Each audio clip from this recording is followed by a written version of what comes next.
There we go. Welcome, welcome, everyone. This window. New place, a new setup. Hi, guys. Welcome. Pulling myself to myself. Deborah, how lovely to see you. Hi. I'm gonna figure this out. There we are. Hi. How are you? How are you doing? Fine. Fine. Great. Nice to be with you for once. Yeah, good to see you. Lovely, lovely, lovely. It's been You're in Sakai at the moment. I am, yeah. I arrived nicely and safely last Thursday. So settling back into Cape Town life after farm life. So that is great. And I see that Kashmiri, you're here as well. Welcome. So lovely to have you join in as well. It's so great. Finally, like everyone who I often see online, to kind of see you guys in sort of flesh is pretty awesome. So fantastic. Awesome. Face to face in a way. Exactly. So I'm going to actually disable the waiting room so anyone else who wants to come in can do so. What I thought I'd actually do before we just get started is just so that I know kind of like how to navigate this little talk so that it's of most benefit to the two of you, since you guys are here. I thought, let me find out from you two what piqued your interest in joining this talk so that I just make sure I cover what you guys are needing. So Deborah, do you want to kind of go first? Because I've got you first on my screen.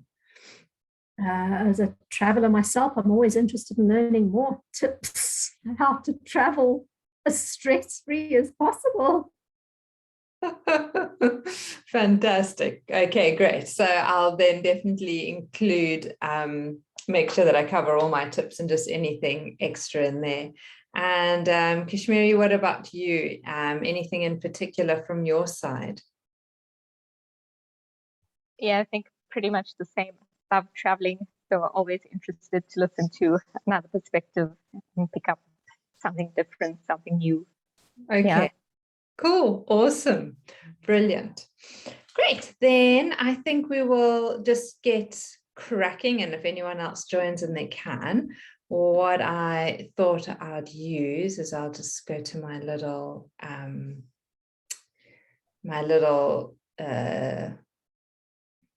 slide presentation. So the two of you know who I am. Don't really need to go through that. Deborah's been to the yoga studio. She was there the whole time from like when I did my magazine, started that in 2008, and Yoga Awakening Africa has done its things over the years. One of the teacher trainers at the Academy of Yoga and Ayurveda. And like tomorrow we're off on retreat, so I love to host retreats. And the next one that I've actually just put out now is a yoga retreat in Zanzibar, which is super exciting, which is going to happen in June. And then for those who love listening to podcasts, Nicole and me do release a podcast every Wednesday. As you can see, I love traveling as well, so I've put in there that I'm a traveler. Kashmiri, you've also only just kind of got to know me recently, but Deborah knows that there's constantly someone at the studio who was filling in for me when I got into my little travel bug. But more recently, I have settled a little more in Mozambique, where I'm a farm girl and animal lover and all those things. And my latest thing is training to be a yoga health coach. And that's why I get to put all these fun kind of little talks together, because I just find that when I get to share what I'm learning on my course, if I can share that with others, that everyone can actually benefit. And that's my dream. And that's what I want to do. So a couple of announcements. So our yoga retreat for tomorrow is fully booked, which is awesome. Then the Zanzibar one is from the 7th to the 14th of June. So if you know of anyone who's keen, that's happening. For anyone who likes hiking, we're going to, I called it like a yoga hike, but it's not really like a yoga hike. It's just actually a chance for me to get out into nature and enjoy hiking. So So we did a bit of a time change because apparently, or what I've realized, it doesn't get light in Cape Town like at 5 o'clock like it does in Mozambique. So being up on the mountain at 6 o'clock is not a smart idea. So I've moved that to like 6:30, 6:45. So if anyone's keen to join, just message me so that I can keep you posted on the exact time next Saturday. There are 2 Tuesday evening classes I'll be teaching. I do a fun little Facebook Live on a Saturday morning. And then the details that you guys know of. And I love Kashmiri. She's just saying she's going to join us on the hike. Awesome. Cool. So what we'll then do today, since the 2 of you do enjoy your yogas, we'll start with a nice little centering practice because that's lovely. Then we'll get to my 10 travel tips and what I'm actually going to share with you now. And I think wonder if I can put it in the chat. Can I only put links in the chat or can I put like PDFs as well? I wonder if I can on my computer. I created a fun little tip sheet. So you don't have to kind of print that out now, but you can, if you want to, you can print it out later and you can kind of like just make notes. So if you've got a notebook around and there's just some fun tips you're picking up with what I'm saying, you can always add that in your notebook and then use that little tip sheet a little later. So I'm glad I remembered that because I'd had fun putting that one together. Stories along the way and some lovely vata balancing practice that will help with travel. I'll update you on my program and then we'll leave some space for Q&As and hopefully we'll have all of that done on time before 7 o'clock so we can all get on with our evening. All right, so a nice centering practice. I like to always close my eyes for centering. So if you are sitting on a chair, you can close your eyes. You want to try and actually ground down through your feet, just like those beautiful trees in the picture. Feel that you're able to root and ground down through the soles of your feet. And maybe as you inhale, just notice how your spine can lengthen. And as you exhale, feel that you're able to soften and relax into your shoulders. And imagine that you're just like one of those trees where you're rooting down into the earth, grounding, stabilizing, and you're drawing up the nourishment. You're drawing up that sense of hydration, the water through the roots into your being. As you inhale, you're also drawing the air, the prana, into your lungs, into the leaves of your being. And you can feel that your trunk, your torso is sturdy and stable, but there's also a softness to it so that it can just gently move in the breeze or the lightness around you so that it's not completely rigid.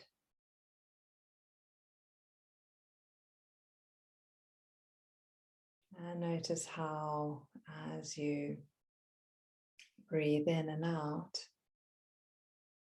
that there's a stillness forming within you. Just like a tree, there is change from season to season, from night to day. And as the tree and as you go through the changes, you grow, you learn, you evolve. Notice how that sensation makes you feel. Realizing that you're not actually stuck. There's always movement, change, evolution happening, no matter how small. We're always either moving in the direction of winter or the direction of summer.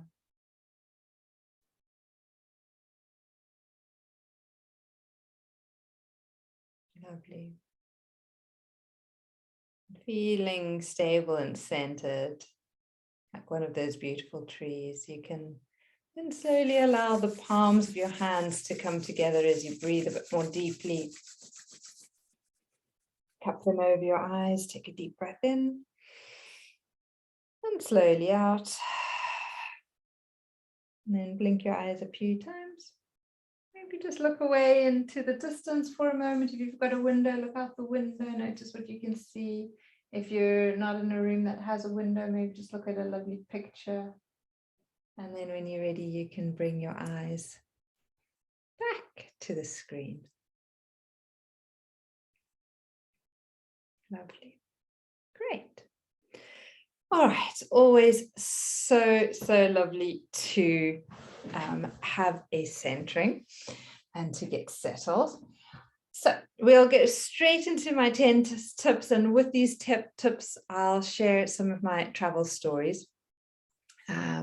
What I just want to quickly share with you as well is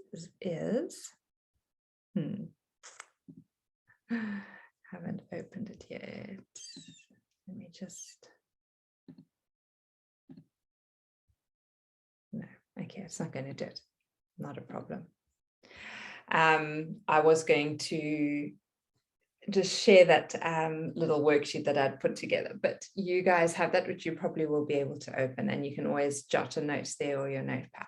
So the first tip that I have, and it seems so simple and so silly, but it's pretty much like know your details. And this is pretty much common sense. Know the times of when you're arriving, know where you're staying, the contact details, like emergency contact details, weather details. And what I thought I would do with this, because it is so common, is share with you my India story. So years ago when I was doing the magazine, it probably was a good over 10, probably nearly 15 years ago, I was invited to speak at a conference in India.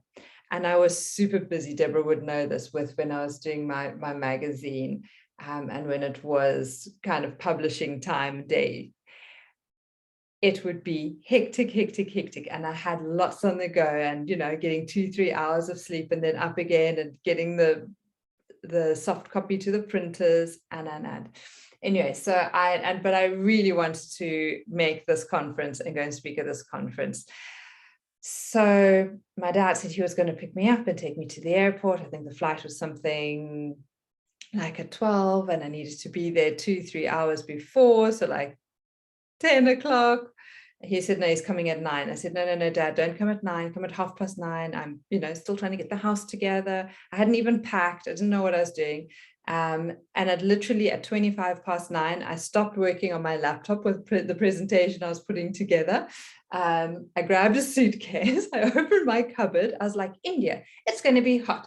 Threw in, like a couple of stringy dresses, a couple of stringy tops, a skirt or two. My dad was at the door already, throw in your toothbrush and a shawl, close my bag, and literally out the door in 5 minutes, without even like looking as to what the weather was going to be like, without looking, or thinking where I'm going. Anyway, so get to the airport.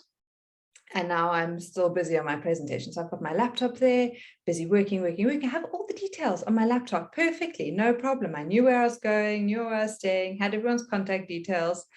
Working on my laptop until my battery died, closed my laptop, and kind of arrived at the airport in Bangalore, and then started going through. And I just assumed, because that's how I'd known, that, someone's going to be standing there with a plaque with Nina Sachs written on it saying, come to pick you up, because that is pretty much what I was told. So get there, go outside, and then they're just masses and masses and masses of people and faces behind a gate. And so I started walking up and down, and I couldn't see anyone standing there with Nina or yoga conference or anything. So then after I'd walked up about 2 or 3 times and I couldn't see anyone there, I went back to kind of the door. And then I thought, okay, well, let me open my laptop because all the details are on there. I hadn't written them down. I didn't have them in hard copy somewhere. And battery was dead. So I thought, okay, well, let me go back inside to charge my laptop because I still couldn't see my name anyway, and then I'll get it.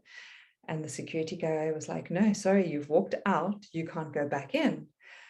And now I started panicking mildly because now it's like, okay, I have no battery. I have no way of, there's no one here to pick me up. I have absolutely no contact details written down. I have no idea what to do. And I said to this guy, please, please, please, I just need to charge my battery. He's like, no, you can't go back inside. Once you've come out through those gates, you can't go back in. So then put everything away again. And luckily, I've got a couple of yoga practices. So took a couple of deep breaths and I just decided, okay, let's walk really, really slowly past literally every section, all from the top all the way down, and see if there's just someone or something. Eventually, somewhere in the middle, there was someone standing there, luckily, who had my name. And, you know, there were others there waiting already who'd also come out the flight. So obviously, maybe when I'd gotten through the door, someone had dropped the thing to welcome the other people. And they were saying, and they said, so I said to them, well, did you not see that I was stuck? They were saying, yeah, but we didn't, you know, we didn't know or recognize or think that, you know, weren't sure if you were the one coming from South Africa. You don't look African to join the conference. So we didn't bother, you know, reaching out to you. Anyway, so after that, I learned that wherever I go, I make sure that not only have I got the details on my laptop, but I have the details written down on hard copy. So I think it is just common sense to do that. But I think these simple little acts do creep in, especially when we get complacent, and to always just have a device that is charged. With that, and when I arrived in India and I realized that, okay, maybe culturally, strappy tops are not the thing to attend a conference in. Luckily, I had a shawl for day one, but after day one, I definitely had to go to the shops and I had to buy myself some long-sleeved tunics that were prettier and more culturally and what's it called? Conference appropriate. So that was a big lesson for me. Always know and learn where you're going. So yeah, I'm sure everyone has their little stories as, you know, where you get to, but have your emergency contacts available, know what the weather's doing, and have it written down in hard copy. So that is kind of like tip one, common sense. I know you guys do it because you're both A-type personalities, but I'm just reminding anyone else who's a bit like me that has a lot of vata or is, you know, just print something out and have it. The same with like your flight details and times. There've been enough times where in this family of mine, someone saying, yeah, I think our flight's something like at 12 o'clock or whatever the time is. And then the morning they actually look at the ticket and they're like, oh, crap, I'm flying in like an hour and a half. And then my dad is like one of those crazy drivers to the airport. And everyone's again throwing things into the suitcase as they're busy driving because no one's actually checked the detail. So check your details before you fly. All right, so number two, and this is kind of if you're flying, if you're driving, when you've arrived at your place, anything is hydrate, hydrate, hydrate, hydrate. I generally always travel with a water bottle. I know they sometimes, you know, make you throw it out or this and the next, but an empty water bottle you can always take through with you and always fill often, you know, once you've checked in. In the car, I always have a water bottle handy. It is amazing how dehydrated you get, especially if you in a car and there's sun, even though there may be aircon. There've been enough times where I've gotten heat stroke, and you're taking liquids in and it's just not enough, because sometimes that baking heat is so much. So heat stroke happens really, really easily. So if you're in a car, often Rehydrate, having like Rehydrate available is great.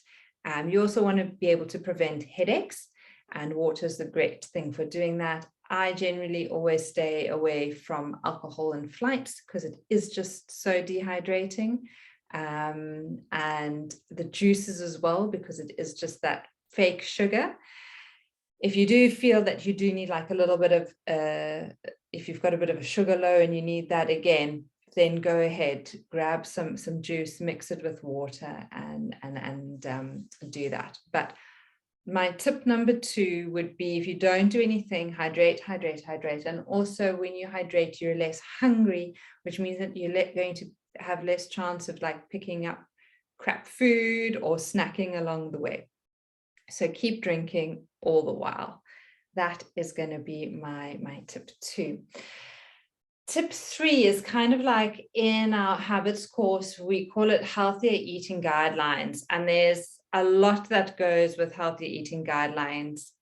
One that I'm very fond of is the idea of intermittent fasting. So if you haven't watched the intermittent fasting for your dosha workshop yet, that would be really useful, because people are scared off by intermittent fasting because they think it has to be like a 16-8 or a 24 or something like that. Whereas depending on your dosha, maybe sometimes even just a 12-12 or a 14-10 is absolutely fine.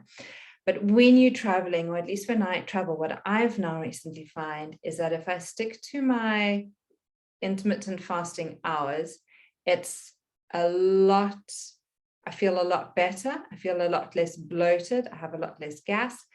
And I try not to snack. That is the biggest one. What I realize that snacking is something that I do when I'm bored or I'm a little bit nervous.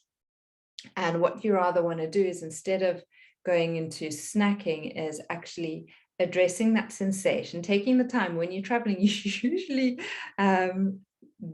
you're on a journey, you're going from A to B, you've got that time period. So you may as well take the time to address whatever feelings, sensations arise there and then.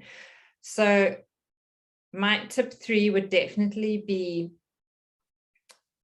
know your feeding hours, stick to those, especially when you're on a plane. They always seem to, and kind of like when we've got lots of flights to catch, there's always like meals and food available. So if you're hungry, eat, obviously, but know if you're hungry or if you're bored. And if you can, stick to like your 3 meals a day, knowing that like having a breakfast, having your lunch, and having a dinner, and doing that instead of eating every time there is food available on the flight is good, because especially on international flights, they sometimes have them at very peculiar times. So that would be my tip. You guys are welcome to ask questions anytime or interrupt if you want. I'm just trying to think what else I've got there. Oh, travel story 4, healthier eating guidelines, bloating, gas, that kind of thing. So one day, my aunt and uncle, they were flying back to Germany, and my mom decided to make them a really nice chili con carne, because they like a little bit spicy food. She wanted them to have something that's really nourishing and nice. Only to realize that there are a lot of beans when you're cooking chili con carne. So my uncle, when he got to Germany, said, were you trying to kill not just us on the flight, but all the people that were on the flight with us?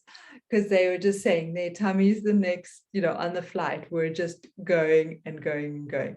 So be really, really mindful of what you're eating the night before you're catching a flight, or again, if you're in a car with other people, you just want to be a little mindful of that, and maybe just stick away or move away from anything that you know that causes you to bloat or to cause gas for you. Because the worst thing is when you're traveling and you've got to sit for long periods of time, to have this feeling that your abdomen is taking strain, that there's pressure on it, and things like that. So again, having a meal plan in place, even just for the 3 or 4 days before you're traveling, so that one, it'll be less stressful that whole week before you go, because you know exactly what you're eating, you don't have to think. And two, you'll be making sure that you make the right choices for yourself when choosing meals. It's not just going to be something on the fly quickly because you don't have time. All right, so that is tip 3. Tip 4, and this I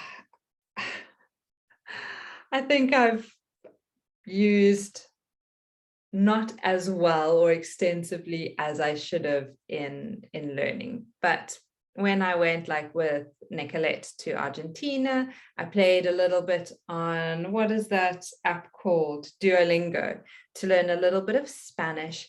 And it's amazing what happens when you go into a foreign country that speaks not your native tongue, and you actually just say, even if it's just hello, how are you, thank you, the basics, where's the toilet, very, very helpful one. And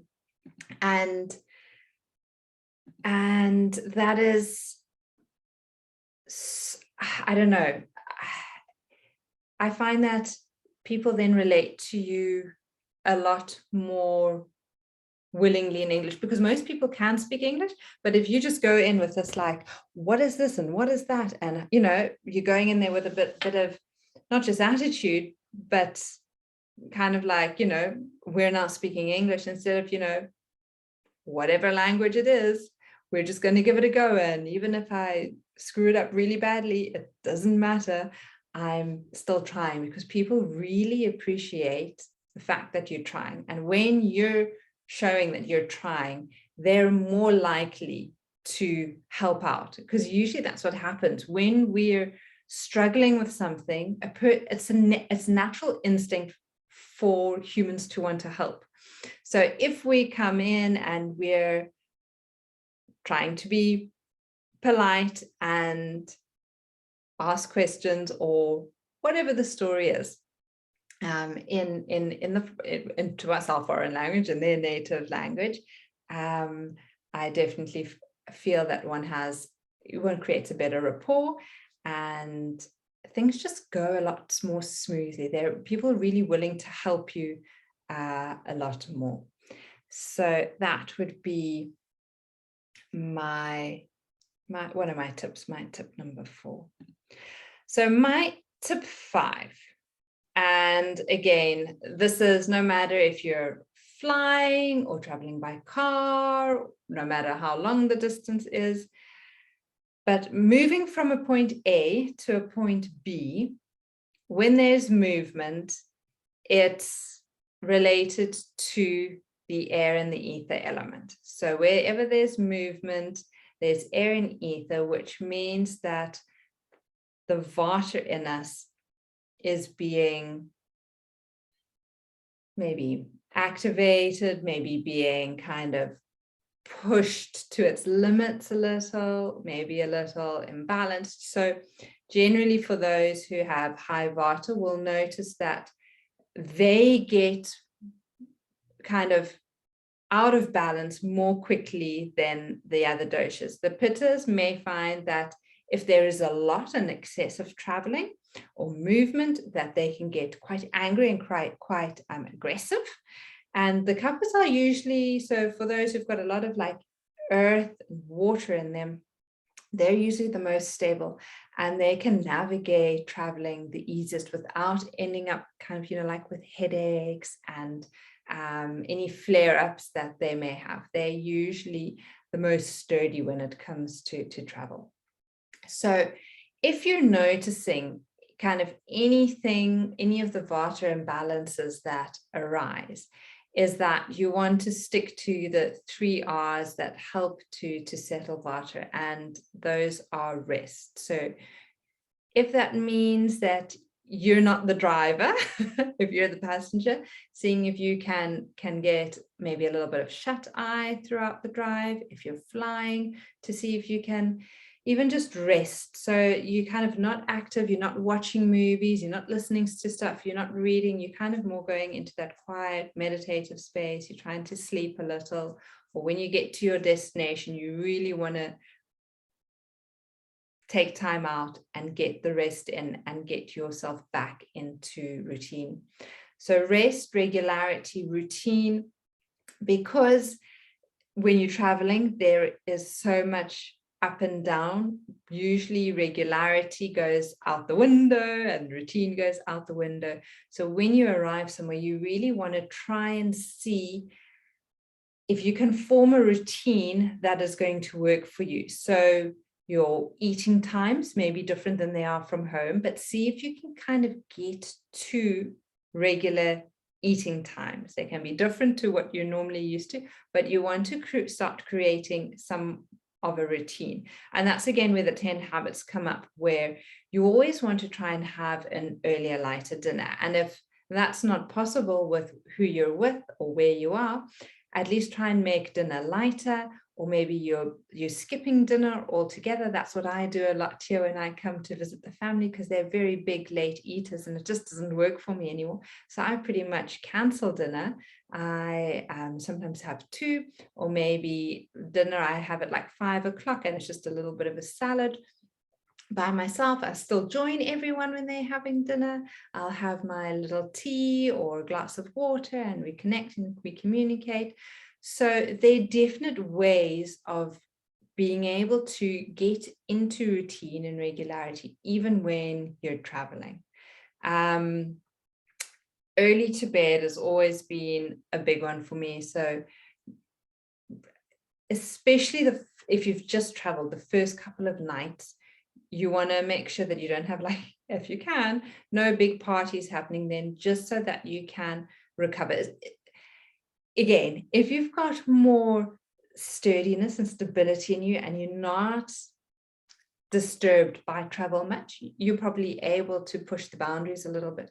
If you're high vata, or you've got a high vata imbalance, you may need 2, 3, or maybe even 4 days of good rest to just get you back on track before you start pushing the boundaries. You always want to start the day hydrated. So no matter where you are, where you're traveling, making sure you're hydrated. And movement.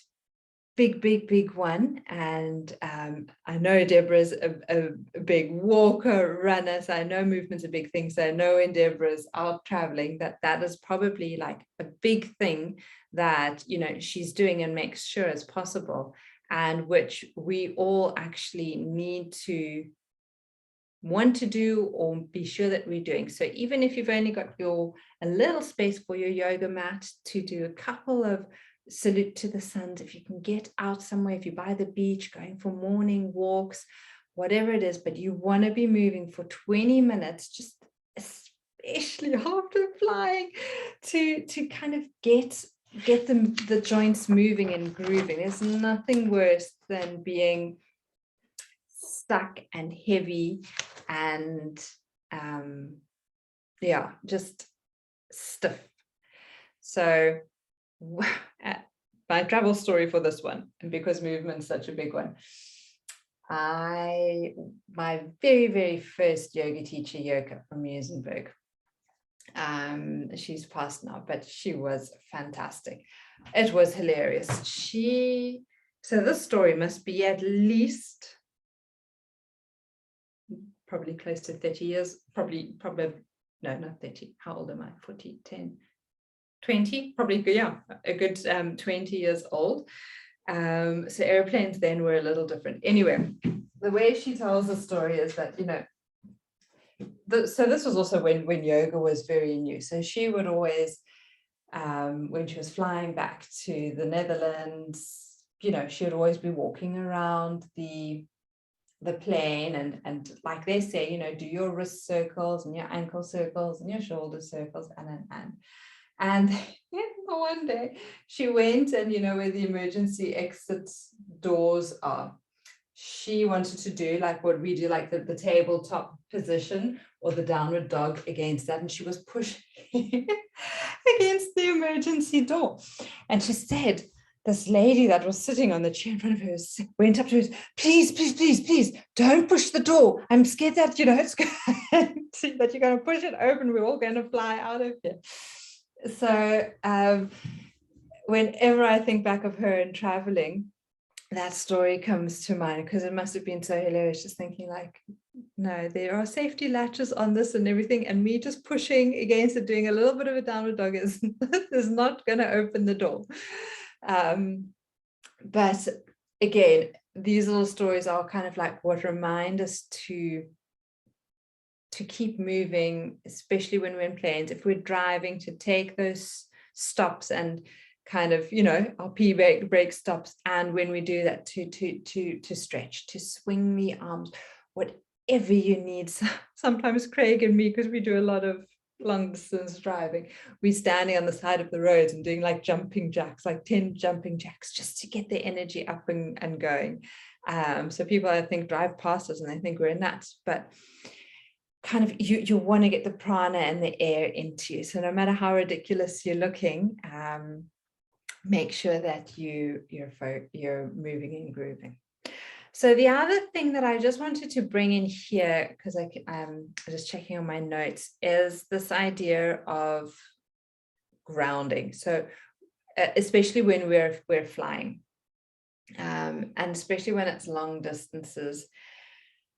And when that happens, so not just are you moving from a point A to B, which is causing movement, but also in an airplane, it's up in the air, up in the ether, up in space, and it's a whole new dynamics. So you really want to take time to focus on moving down into the lower body. And I mean, you both know with regards to like the base chakra and that grounding feeling.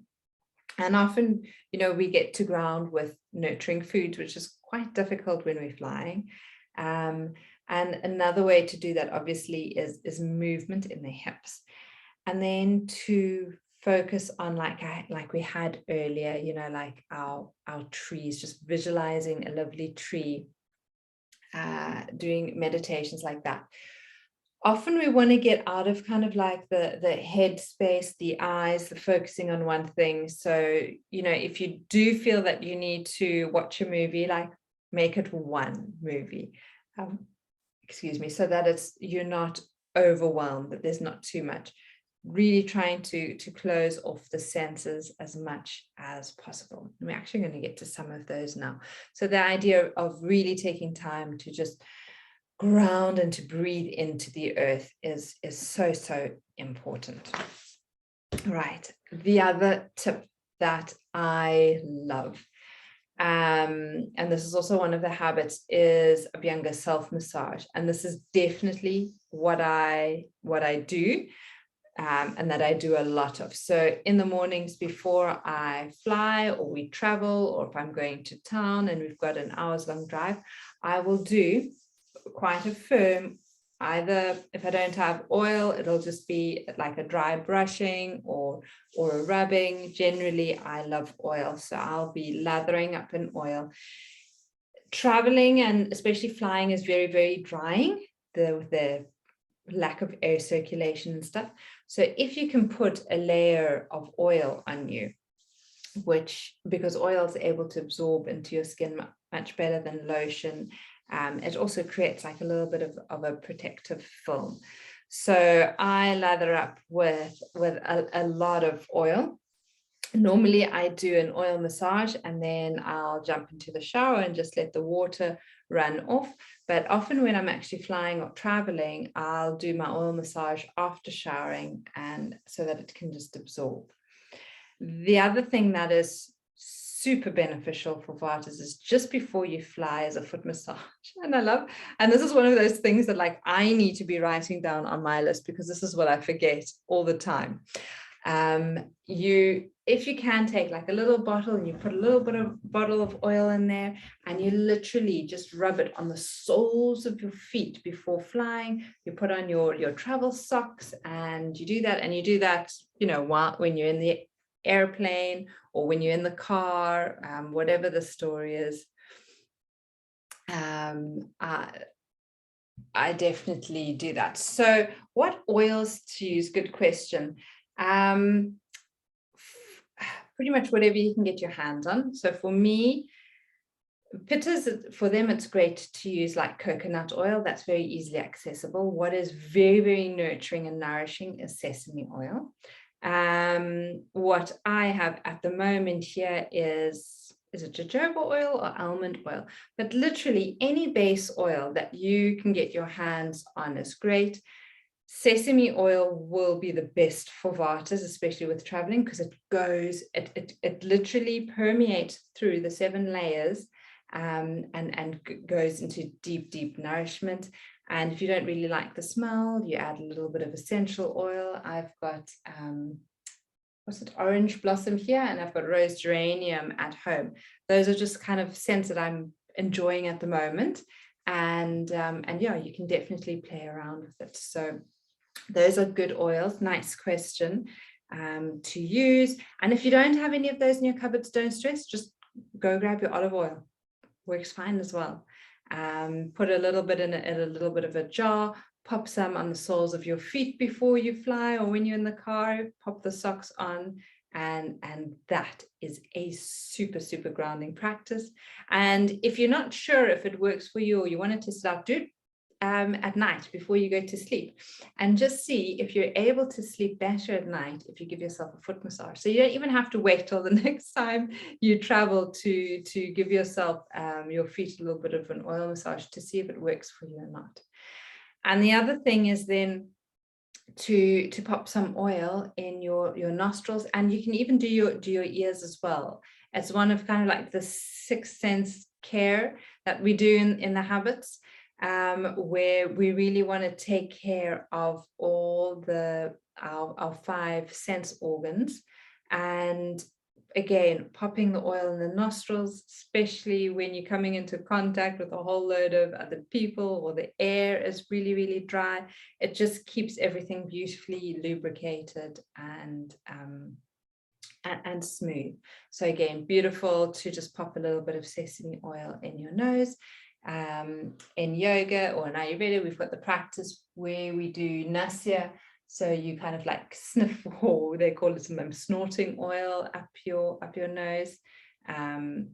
So yeah, tip number 6, get yourself oiled up. So that is that. All right. I addressed this a little bit when we were chatting about rest, regularity, and routine, and I'm glad that Deborah's here, because yeah, tip number 7, she'll know all about that. Move and keep active. Before you travel, you want to be able to move as best as possible. I actually did a yoga class for traveling. I think it was last week, so I'll share that class with you guys. And you can keep that on record, so that before you travel and when you arrive somewhere, you can do it. It's about 3/4 of an hour, and it's a really nice class because we focus a lot on grounding, number 1. So that'll get you grounded after having traveled. And it will also, we do a lot of kind of like breath work, so just getting the lungs nice and strong and healthy before all the traveling. So I'll definitely share those that class with you guys. So before you travel, you want to be moving. While you're traveling, you want to be as active as possible. And when you get where you're getting, you want to, again, do what is appropriate. If it's in the evening, you don't want to kind of like go out and do like a hectic gym session. You may just want to do a gentle restorative yoga with your legs up, If you arrive in the morning, that is actually when you do want to go for that long beach walk, just to clear the cobwebs, kind of get the body moving, get into the time zones where you are, get kind of acclimatized to that time zone as quickly as possible. All right, so tip 7, keep moving. I don't think that is anything that I have to convince any of you of. All right. My tip number 8 is to be present, and this is a big one. So when there's travel, 90% of the time, there is always something that doesn't quite go as planned. And it is, I can't say it's funny because that would be rude. I find, and I can't say it's entertaining, but it is quite entertaining. And maybe enjoyable is also not the right word, but it is actually what I do. I love being at the airport early, and I enjoy people watching. Craig thinks I'm nuts. And just watching how people navigate certain situations. Like there's always the person who's super late and rushing and like really not really sure where they are, and doesn't know where their passport is. And, you know, then there's another person who's like, my plane's about to leave, but they're like the 3 people ahead of them are on the same flight, and they're like trying to push in front, and you know, very stressed, not listening to anyone. Then there's like the super relaxed person who's quite chilled and calm. So just observing all the people, and then, you know, the people with their kids. And for me, such an important thing is just to really take time to be present. So if we can avoid rushing to get anywhere, that's great. Like always knowing kind of the route that we need to take within when it comes to driving. So knowing kind of like the GPS, or having someone in the car with us who can tell us, okay, you know, in 2Ks, you're going to be taking the next turn off. When you're at the airport, check out where the gate is, know where is it, know how far it is from the coffee shop you're at. And always just, and, you know, if you're sitting somewhere, just take time to close your eyes, or just staring into space. It can kind of backfire a little, because sometimes people think you're staring at them. So try and find a window area and just look out.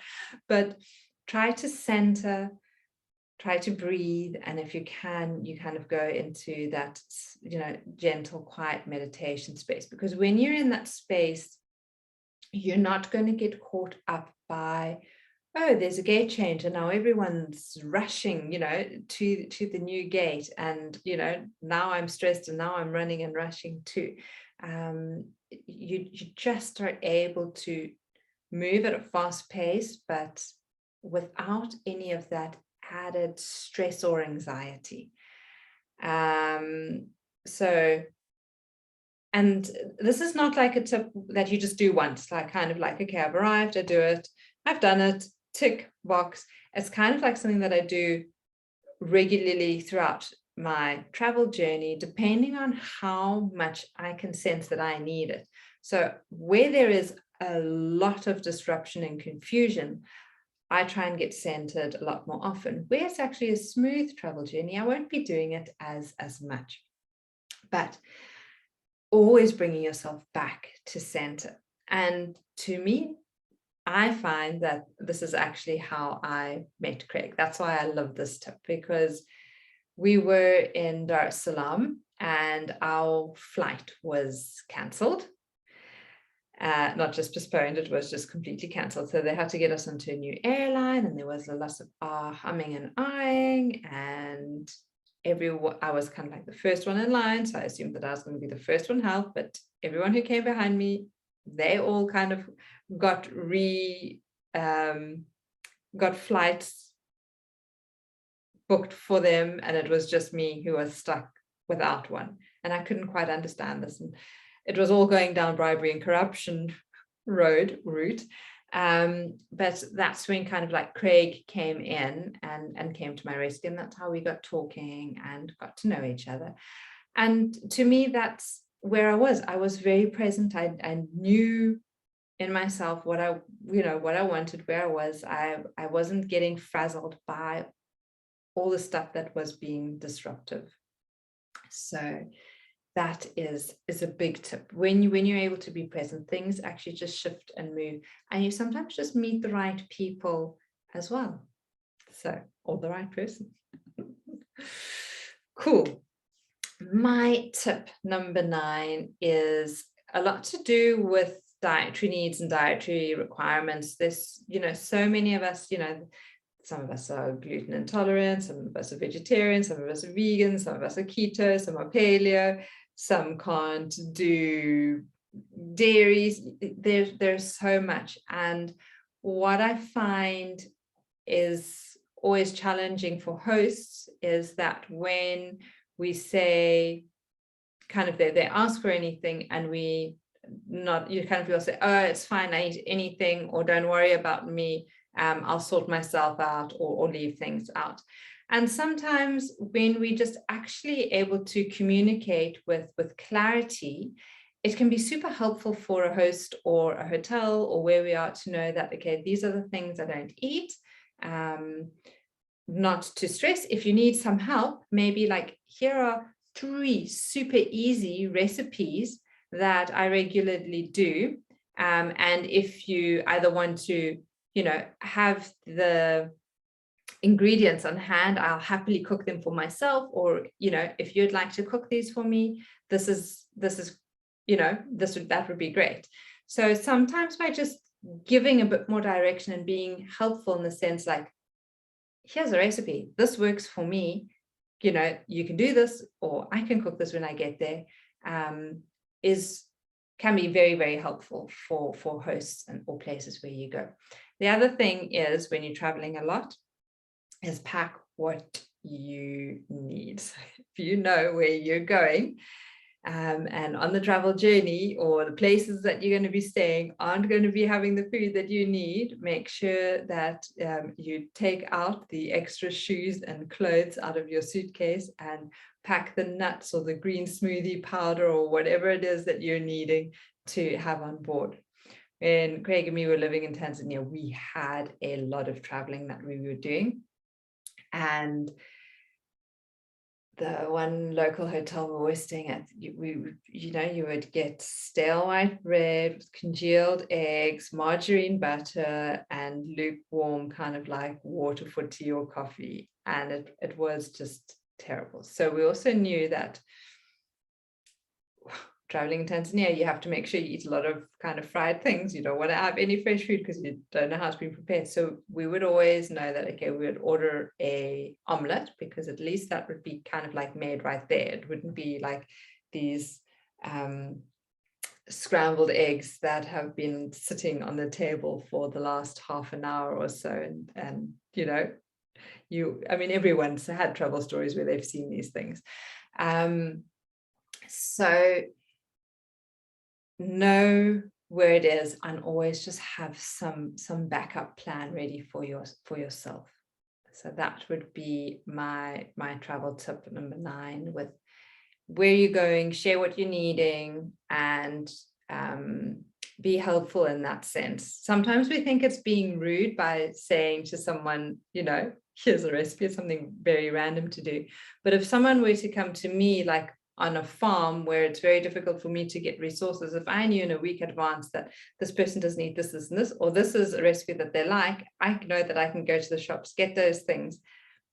I can make it up, or they can make it up when they come. And at least I know that they're going to eat, instead of kind of coming there and now you've made a dal, or you've made a stew, or you've made a salad, and the things in there, there's certain things in there that they can't eat. So yeah, food's always a big one, I think, whenever we travel. And tip number 10 is have a travel buddy. That for me is one of the greatest things, in the sense that you've always got someone who you can share the experience with. So I remember going backpacking with Abby. We did kind of like Vietnam, Laos, Cambodia and a little bit of Thailand. Nicolette and me, we've done like a lot of Turkey and Argentina, and there've been other people along the road and the time as well. And definitely the time that I've traveled with a friend, it's been so much easier because you have someone else there that when trouble arises or when there's a situation, you've got two of you and you can laugh about it. You know, you're still able to meet people and make friends when they're two of you. And I find that sometimes it's actually easier to do that when they're two of you than when it's just one of you, because when there's just one of you, it's easier to just get caught up staying in that hotel room an extra day or an extra hour. And like Deborah's saying, it's cheaper too, 100%. So definitely find a travel buddy to share the experience with.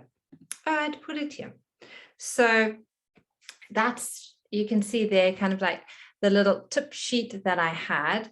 And I'd love to know kind of like out of these, what may be kind of like your keystone habit to make travel easier would be, because you all have heard of probably a lot of these before. Maybe one would trigger you more than the other. So I'm going to ask the two of you to unmute in a moment and just share what yours would be. And also kind of like I've just explained kind of like why the 10 habits really do help me. So I've got Deborah, I've got you first on my screen. So would you like to share with us kind of like what maybe your number one tip is, or what you know would help you the most? I always like to be super prepared before traveling. So I start packing, or at least making a list a week beforehand. And every time I think of something, I put it on the list, get it out, put it on the floor with everything else. Mm-hmm. I also like to leave a copy of contact details, flight numbers, essential information I'll send to my father or to a friend.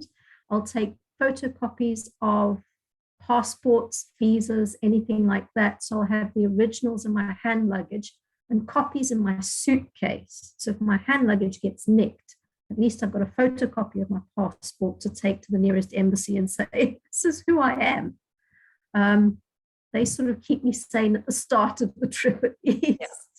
And it's amazing how my latest thing Rudy and I found when we traveled to America a few years back was we now vacuum pack our clothes into one of those backpack bags. Yeah. You can, you know, it condenses so it can fit into a smaller bag. Plus it's also the clothes when you get to the other side aren't nearly as creased as they used to be, just putting them flat in a suitcase. Oh, that's fantastic. I love that. Yeah, that's a great tip as well. And that's a really great one with regards to, you know, taking photocopies of your details and having one in hand luggage and one in main luggage. That's a great one. Thank you. I love that. Perfect. And Kashmiri, what about you? What do you think, or what do you resonate with the most? The language, definitely. My last big trip was to Russia, and it totally helped to learn both how to read their alphabet and to speak a little. And as you said, like little things like saying hello, thank you, please in their language makes them so much more open and receptive and helpful. Definitely the language. The language. Great. Yeah. And it's amazing how, just small little things can actually make the whole experience a lot more memorable and a lot more fun, I suppose, a lot less stressful. So yeah. I would so you can use this little worksheet here and, like, you know, jot down little notes for yourself when you get a chance as to, you know, what kind of, like, you know, self-massage, you might look at doing, who's your travel buddy? What are the vata practice, pacifying practices, balancing practices that would work for you that we've chatted about? Like hydrate, like how much do you would need to drink to stay hydrated, if it is a road trip or a flight. So that is that. And yeah, pretty much I'd gone through like a lot of the habits and how they still support me when I travel. So literally just in closing, as we close off, that like I was saying, this little chat is all about my annual course, which is shifting from chaos to rhythm, where we work with the 10 habits of Ayurveda, where we get into rhythm, where we use habit evolution to kind of like really make sure we get them on par, and working in a group. So if you know of anyone who's quite keen to get kind of like better sleep, who's keen to reduce their anxiety and things like that, please pop them my details and get them to chat with me. I love chatting to people and just finding out where they are and giving them like 1 or 2 little tips that can be helpful. So it's not necessarily even like, about joining the program, but I've got to do a couple of 5 coaching calls a month where I get to chat to someone for 20 minutes and just really listen deeply to where they're at, and to try and give a tip or 2 that help. So because I'm still in my training, if you know of anyone who just does need a little bit of help, please just send them my way, because I'm always looking for 5 people every month. I've got 1 person so far for March, so I'm looking for 4 more. And then, yeah, that's just kind of like, Andy's on my course and Renel's on my course, and they're lovely. They've done like the first trimester, because we go through the habits 3 times the year, so that you don't just like learn them and it's not one of those like tools that you've got in your in your brain. We actually work with making it part of life. So yeah, that is pretty much it for travel and tips from my side. Do either of you have any questions or ahas or anything before we close? Because I can see it's 7 o'clock on the dot. Just thanks, Nina. Sorry, you go first, Kashmiri. I was just saying thanks. That was great. Yeah. Thanks, Kashmiri. Fantastic. Lovely that you could join and be part of it. And Deborah, yes. Do you have another tip for us? Thoroughly enjoyed that. It's nice to be reminded of things I do, but haven't really thought about it when I'm traveling, and yeah, to be reminded to center. There's a lot of times when you need to sit and do some yoga breathing when you're traveling. Yeah, and that's now when I just flew now again, like I caught myself so many times where, like, you go out of a little bit of a spin, and I thought, no, Nina, you've put this little talk together. Best you sit there and practice what you've said. And literally, even if it was just like 5 breaths, like how quickly you kind of move from this anxious state to, okay, I can handle this. I can navigate this right now. So yeah, absolutely. So beautiful seeing the 2 of you and your smiling faces. So lovely. And look forward to catching up with you sometime in the future. I was hoping to do the hike, but unfortunately I've got something else on that morning. When I saw the date, I thought, oh no, can't make it. Anyway, have a lovely time on the mountain. Thank you. We will. And I'm sure Kashmiri now is going to come, because she said she's going to come. I'm coming. I might bring friends. I've invited some people. Fantastic. So, yeah. Brilliant. Yeah. The more the merrier. Safer the mountains will be. Exactly. But Deborah, I might come down next Friday morning to say hi to everyone.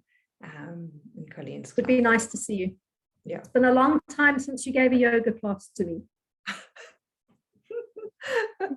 Well, if you can I know you don't like driving in the evenings, but if you can get out a Tuesday evening, or if Rudy wants to come with, then.